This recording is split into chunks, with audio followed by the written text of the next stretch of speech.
एक समय की बात है। भगवान श्री कृष्ण से मिलने उनके सखा द्वारका पधारे। तब श्री कृष्ण उनका स्वागत करते हुए आने का कारण पूछते हैं। भगवान श्री कृष्ण के सखा उनसे कहते हैं, हे केशव, तुम तो सर्वज्ञ हो, सब कुछ जानते हो।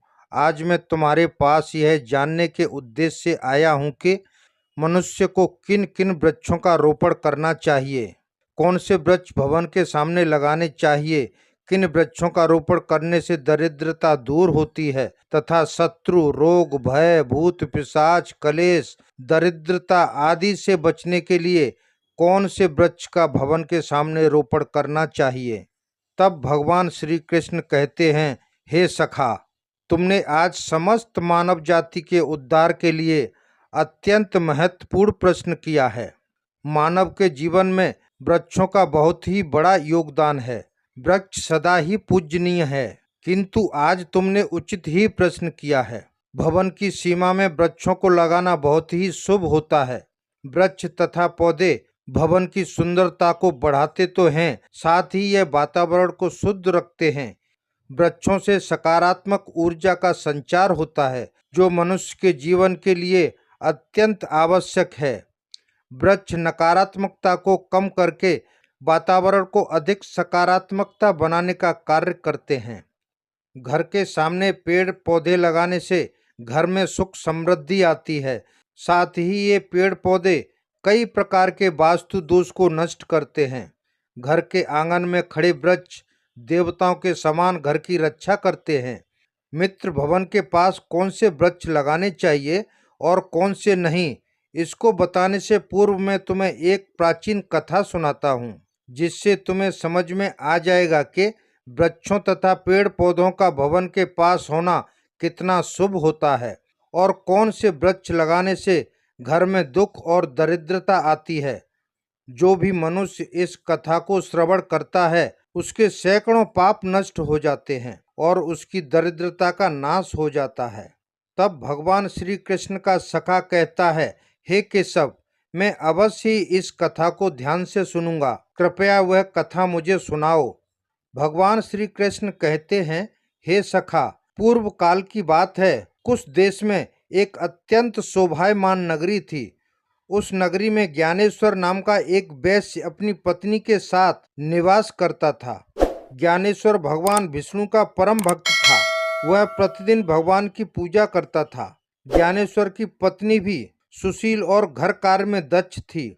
उसके घर में धन धान्य की कमी नहीं थी। भगवान की कृपा से उसके पास सब कुछ था। इस प्रकार अनेक दिन बीत जाने के बाद ज्ञानेश्वर की जो पत्नी थी, जिसका नाम सावित्री था, उसने अपने आंगन में कुछ वृक्षों का रोपण किया और नित्य जल चढ़ाकर उनकी सेवा करने लगी। किंतु ज्ञानेश्वर की पत्नी को वृक्षारोपण का ज्ञान नहीं था। उसे जो वृक्ष प्रिय लगे उनका रोपण कर दिया, किंतु जो वृक्ष अशुभ होते हैं, भूलवश उन्हीं वृक्षों का रोपण उसने अपने आंगन में कर दिया, जिस कारण उस ज्ञानेश्वर नाम के व्यापारी को व्यापार में भारी घाटा होने लगा। उसके घर में कलह होने लगी। उन दोनों के जीवन में अनेक कठिनाइयां आने लगीं। ज्ञानेश्वर का सारा व्यापार डूब गया और उसका सारा धन भी नष्ट हो गया। अब ज्ञानेश्वर के पास अनाज खरीदने के लिए भी पैसे नहीं थे। वह भूखे ही रहने लगे, जिससे क्रोधित होकर उसकी पत्नी भी गुस्सा करने लगी।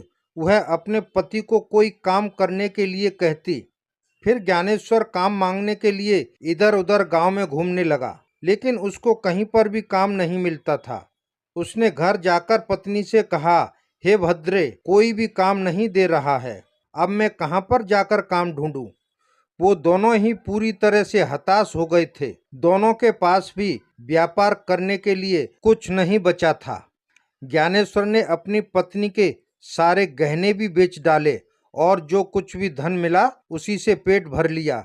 इस प्रकार अशुभ वृक्ष लगाने के कारण दोनों ही के जीवन में घोर दरिद्रता और संकट आने लगे, किंतु वे दोनों ही इस दरिद्रता के कारण से अनजान थे। फिर एक दिन एक महात्मा ज्ञानेश्वर के घर पधारते हैं। उन्हें देखकर ज्ञानेश्वर प्रणाम करता है और कहता है, हे साधु महाराज, पधारिए इस गरीब के घर में, आपका स्वागत है। कहिए, मैं आपकी क्या सेवा कर सकता हूँ? फिर साधु महाराज कहने लगे, हे महोदय, मैं तीर्थ यात्रा पर निकला हूँ। विश्राम करने के लिए कोई जगह खोज रहा हूँ। अगर आपको कोई कष्ट ना हो तो अपने घर में मुझे स्थान दे दो। मैं कई दिन से भूखा हूँ। कुछ भोजन भी प्राप्त हो जाए तो आपकी बड़ी कृपा होगी। साधु महाराज के ऐसे वचन सुनकर ज्ञानेश्वर कहने लगा, हे साधु महात्मा, आप अवश्य ही कोई पुण्य आत्मा दिखाई दे रहे हैं। आपके मुखमंडल पर तेज है। आपकी सेवा करने का सौभाग्य मुझे मिल रहा है। आपकी सेवा करके मुझे बड़ा आनंद मिलेगा। कृपया करके आप घर के भीतर चलिए। फिर वह साधु महाराज ज्ञानेश्वर के घर के भीतर जाते हैं और विश्राम करने लगते हैं। ज्ञानेश्वर उस साधु महाराज की बड़ी सेवा करता है, किंतु उसके पास अन्न का एक दाना नहीं होता है। तो वह अपनी पत्नी से कहता है, हे प्रिय, आज हमारे घर में जो साधु महात्मा आए हैं वह बड़े ही पुण्य आत्मा दिखाई दे रहे हैं, लेकिन उनके भोजन के लिए कुछ उपाय करना चाहिए। मैं गांव में जाकर किसी से थोड़ा सा धन मांग कर लाता हूँ। इतना कहकर वह ज्ञानेश्वर गांव में एक सेठ के घर जाकर उस सेठ से थोड़ा धन देने की विनती करता है, किंतु वह सेठ वैश्य को धन देने से इनकार कर देता है और कहता है, तुम्हारे पास तो फूटी कौड़ी भी नहीं है, तुम मेरा धन कैसे वापस करोगे? तब ज्ञानेश्वर कहता है, हे सेठ, कृपया करके मुझे थोड़ा सा धन दीजिए, मैं जल्दी ही आपको लौटा दूंगा। यदि मैं धन नहीं लौटा पाया तो आप मेरा घर ले लीजिए। ज्ञानेश्वर की बात सुनकर उस सेठ को उस पर थोड़ी दया आ गई और वह उसे धन देते हुए कहता है, हे वैश्य, यदि तुमने धन नहीं लौटाया तो तुम स्वयं ही अपना घर मुझे सौंप दोगे। तब ज्ञानेश्वर कहता है, हे सेठ, मैं वचन देता हूँ, यदि मैंने धन नहीं लौटाया तो मैं आपको मेरा घर सौंप दूंगा। फिर ज्ञानेश्वर उस सेठ से कुछ धन लेकर बाजार में दूध, चावल, सब्जी, आटा, शक्कर आदि चीजें खरीदता है और लौटकर अपने घर आ जाता है। तब अपनी पत्नी से कहता है, हे प्रिय, तुम साधु महात्मा के लिए भोजन बनाओ। तब ज्ञानेश्वर की पत्नी भोजन बनाती है और उन साधु महात्मा को भोजन परोसती है। इस प्रकार से उस ज्ञानेश्वर नाम के वैश्य की भक्ति और निष्ठा को देखकर वे साधु महाराज बहुत प्रसन्न हो जाते हैं। भोजन हो जाने के पश्चात वह जाते जाते ज्ञानेश्वर से कहते हैं, हे वैश्य, मैं तुम्हारी भक्ति और आदर सम्मान से बहुत प्रसन्न हूँ। तुम्हारी जो भी कामना है मुझे बताओ, मैं अवश्य ही पूरी करूँगा। तब वह वैश्य ज्ञानेश्वर कहता है, हे महाराज, आपका आशीर्वाद ही हमारे लिए सब कुछ है, किंतु मैं आपसे ये जानना चाहता हूँ कि किस पाप के कारण मुझे दरिद्रता का दुख भोगना पड़ रहा है। हमने तो भगवान विष्णु की भक्ति की है, फिर हमारे जीवन में दरिद्रता क्यों आई है? इसका क्या कारण है? और इस दरिद्रता को दूर करने के लिए मुझे क्या उपाय करने चाहिए? फिर वह साधु महात्मा कहते हैं, हे वैश्य, मैं जब तुम्हारे घर पर आ रहा था तभी मुझे ये ज्ञात हो गया था कि तुम्हारे जीवन में घोर दरिद्रता और संकट आए हुए हैं, क्योंकि तुम्हारे भवन के सामने जो वृक्ष हैं वह ही तुम्हारी दरिद्रता के कारण हैं। इसीलिए तुम इन वृक्षों को हटाकर उनके स्थान पर शुभ पौधों का रोपण करो। तुम्हारी पत्नी ने भवन के सामने जिन वृक्षों का रोपण किया है वो अत्यंत अशुभ वृक्ष हैं, उन्हीं के कारण तुम्हारी ऐसी दुर्दशा हुई है। ज्ञानेश्वर कहते हैं, हे महात्मा, कृपया करके मुझे बताइए कि घर के सामने कौन से वृक्ष लगाने चाहिए जिनसे घर में सुख समृद्धि हो और कौन से वृक्ष नहीं लगाने चाहिए। कृपया करके आप मुझे विस्तार से समझाइए, मैं आपका बड़ा आभारी रहूँगा। फिर वह साधु महात्मा कहते हैं, हे वैश्य, ठीक है, अब मैं तुम उन शुभ वृक्षों के बारे में बताता हूँ जिनके घर के पास लगाने से शुभ फलों की प्राप्ति होती है, इसीलिए तुम ध्यान पूर्वक सुनो। हे वैश्य, किसी जलाशय के समीप पीपल का वृक्ष लगाने वाले मनुष्य को जो फल प्राप्त होता है वह सैकड़ों यज्ञों के समान होता है। जब पीपल के पत्ते उस जलाशय में गिरते हैं तो वो पिंड के समान होकर पितरों को तृप्ति प्रदान करते हैं। इससे सभी प्रकार के पितृदोष नष्ट हो जाते हैं। पीपल की प्रदक्षिणा करने से आयु में वृद्धि होती है। पीपल की जड़ में विष्णु, तने में शिवजी और अग्रभाग में ब्रह्मा जी स्थित रहते हैं। अमावस्या के दिन पीपल को प्रणाम करने से जो फल मिलता है वह 1000 गाय के दान के बराबर होता है। इस संसार में पीपल के समान कोई वृक्ष नहीं है। साक्षात श्री हरि इस वृक्ष के रूप में पृथ्वी पर विराजमान हैं। पीपल के वृक्ष को चोट पहुंचाना अथवा उसकी टहनी को तोड़ना महापाप माना गया है। ऐसा करने वाला मनुष्य एक काल तक नरक में रहता है और जो पीपल को जड़ से काटता है उसका कभी नरक से उद्धार नहीं होता। हे वैश्य, अब मैं तुम्हें दूसरे वृक्ष के बारे में बताता हूँ, सुनो। आंवले का फल समस्त फलों में परम सिद्धि और परम पवित्र है। इस पवित्र फल भगवान विष्णु को अत्यंत प्रसन्न करने वाला एवं शुभ माना जाता है। इसको खाने से सभी पापों से मुक्ति मिलती है। आंवला खाने से आयु बढ़ती है। उसका जल पीने से रोगों का नाश होता है और आंवला को जल में मिलाकर स्नान करने से दरिद्रता दूर होती है। जिस घर में आंवला सदा मौजूद रहता है उस घर में कभी दैत्य और राक्षस नहीं आते। जिस घर के सामने आंवले का वृक्ष होता है वहां पर साक्षात लक्ष्मी नारायण वास करते हैं। तीसरा है अशोक का वृक्ष। अशोक के वृक्ष में अप्सराओं का निवास होता है। यह वृक्ष दुख का नाश करने वाला माना गया है। इस वृक्ष को घर के पास लगाने से घर में सुख शांति बनी रहती है। माँ लक्ष्मी ने जब देवी सीता के रूप में अवतार लिया था तब रावण द्वारा अपहरण करने के बाद उनका वास अशोक वाटिका में था। अशोक के वृक्ष ने माँ सीता की बहुत सेवा की थी, इसीलिए माँ सीता ने अशोक वृक्ष को यह वरदान दिया था कि जिस भी स्थान पर यह वृक्ष होगा वहां पर सदैव उनका वास होगा। चौथा है पाकड़ का वृक्ष। प्रत्येक मनुष्य को पाकड़ का वृक्ष अवश्य लगाना चाहिए। यह वृक्ष लगाने से जो फल मिलता है वह महायज्ञ के बराबर होता है, इसीलिए उन्हें इस प्रकार का वृक्ष अवश्य लगाना चाहिए।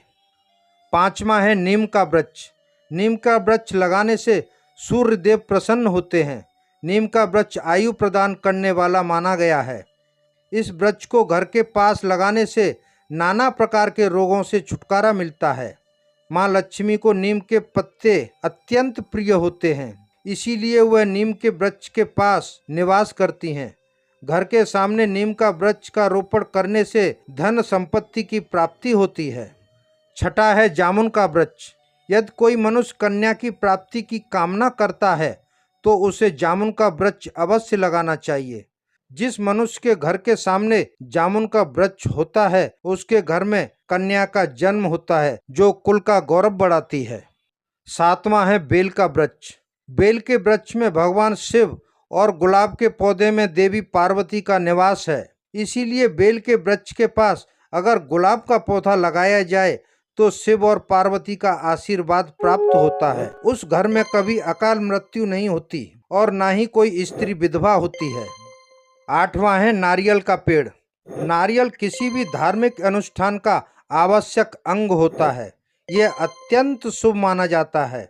घर के आंगन में नारियल का पेड़ होने से उस घर में वातावरण हमेशा शुभ बना रहता है और उस घर के सदस्य सुंदर और हमेशा निरोगी रहते हैं।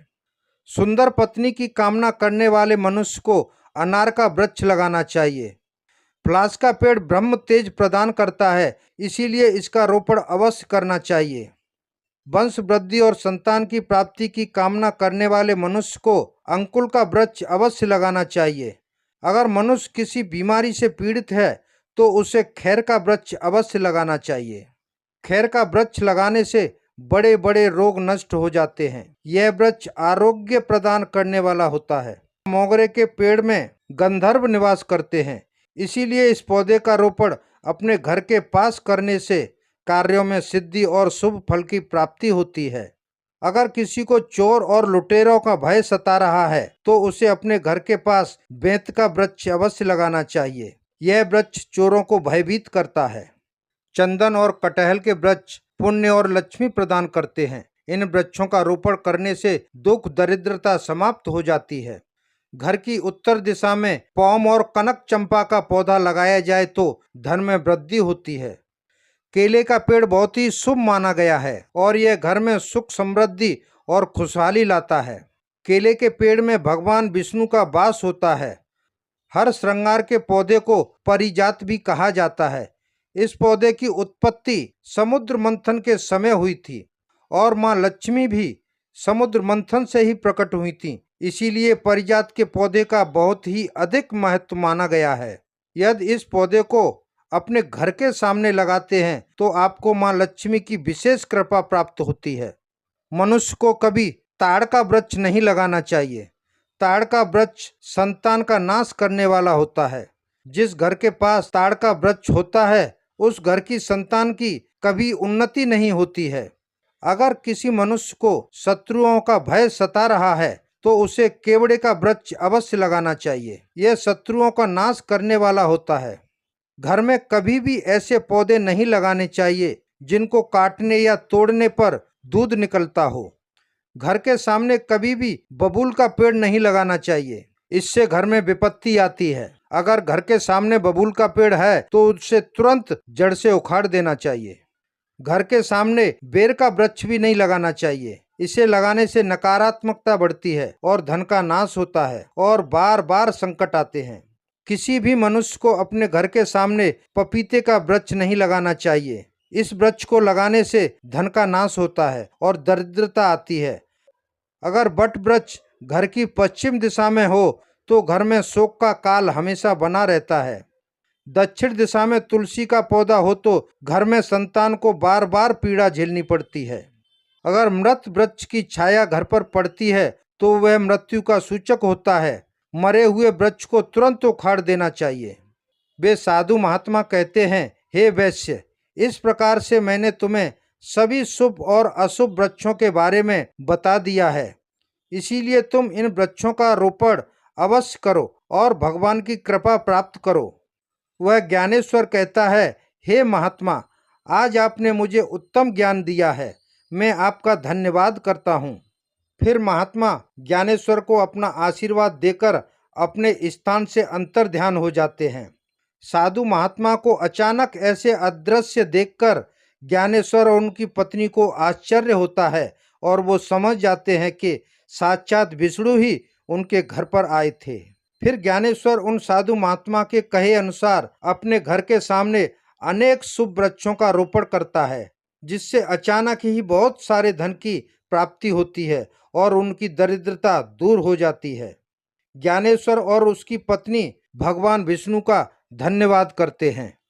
भगवान श्री कृष्ण कहते हैं, हे सखा, इस प्रकार से मैंने तुम्हें शुभ और अशुभ दोनों प्रकार के वृक्षों के बारे में ज्ञान करा दिया है। अब तुम भी जाकर अपने भवन के पास इन शुभ वृक्षों का रोपण करो। तो दोस्तों, इस प्रकार से भगवान श्री कृष्ण ने भवन के पास लगाने वाले शुभ और अशुभ वृक्षों के बारे में बताया।